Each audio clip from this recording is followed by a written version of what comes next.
So supply chain is if there's a change in the chain. Yes, it's the word supply chain. I mean, we all heard that a lot in 2021, but what exactly is that? It was very, very popular in the construction, restaurant, healthcare industries. Let's just talk about those three. Hi, everybody. Jose Luis Morales here. Welcome back to another episode of the Morales Group Show. Today, we have Josh Zieglowsky. He is a repeat guest. He is a co-founder for a company called ERC Specialist. And today, he is going to be covering with us, do you need a decrease in income to qualify for the employee retention credit?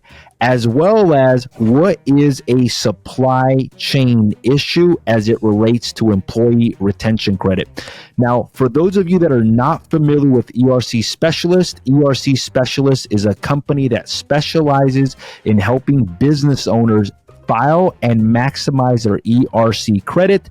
Altogether, they've helped approximately 37,000 business owners receive about $6.5 billion worth of ERC credits. You heard it correctly, $6.5 billion, and that's as of January 6, 2023. So that number is growing.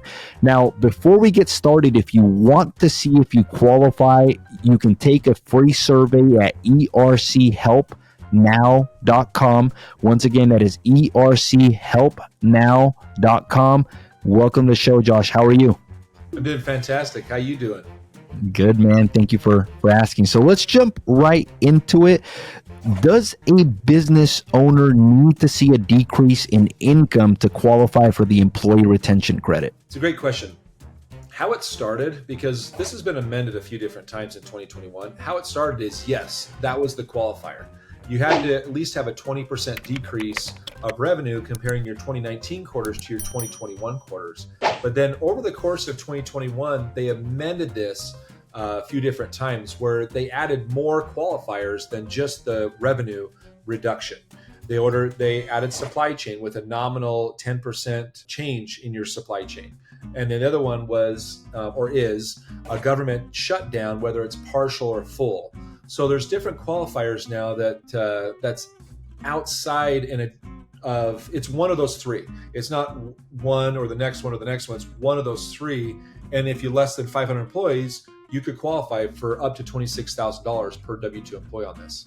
So to my knowledge, like a lot of the business owners that were out there, they would ask their accountant to see if they qualified for this. But because the law or the guidelines have continued to change, a lot of the accountants were saying that, no, you didn't qualify because you didn't have a decrease. So now that it's opened up, a lot more people qualify for it, which leads to my next question. Like, what is considered a supply chain issue? Because I think that's one of the ways that a lot more business owners, before there was a small segment of the business owners that qualify. Now it really opened it up to a lot more business. What is a supply chain issue? So supply chain is if there's a change in the chain, really. Yes, it's the word supply chain. I mean, we all heard that a lot in 2021, but what exactly is that?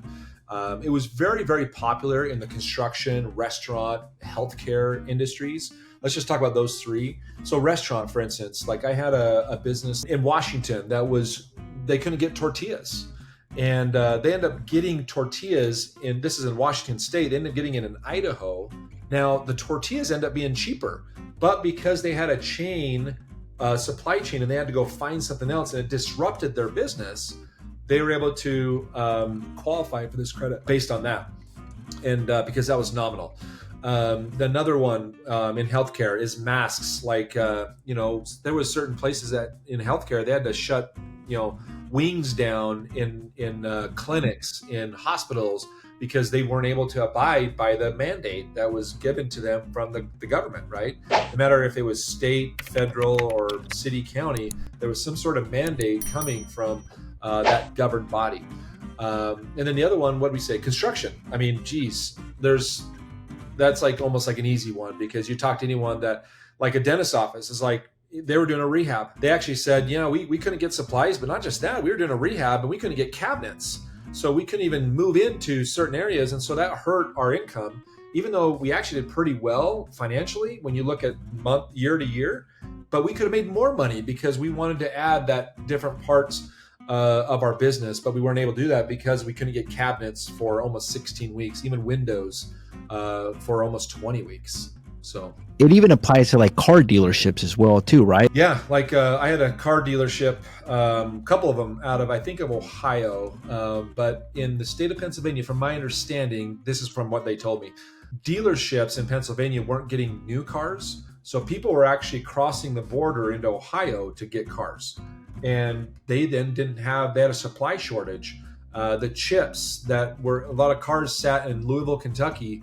Thousands of cars, because I saw them in Louisville, Kentucky back in late 2020, early 2021, because they're waiting from chips from China, and there's just so many different types of supply chains. I mean, even you and I were talking a couple of weeks ago about churches actually qualify for this, 501as, 501cs, nonprofits, because they couldn't gather together for a certain amount of time. And so, yeah, that's not supply chain, but that's a government mandate, right? And so that's the qualifier for something like that. And even the revenue reduction, you have those three options, if you remember. But just to give you a couple examples there.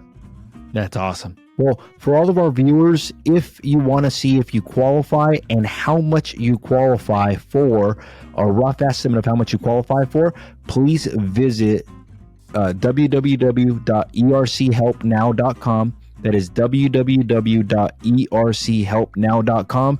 And it shouldn't take more than 10 to 15 minutes, right, to do that survey?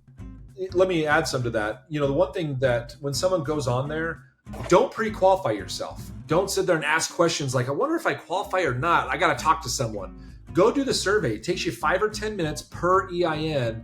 And we don't ask for any credit card up front, nothing. We ask for a percentage of what you get approved for. And we're willing to wait for that because we know a lot of people are a little skeptical on the program, and granted, if you're skeptical, definitely ask your CPA, ask your tax person about it, because if he or she hasn't told you, they probably don't do it.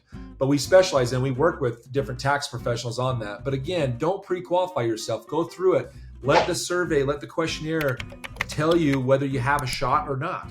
Absolutely. Sounds good. Thank you so much for being on the show, and we hope that our viewers got some valuable information out of this. Thanks, everybody.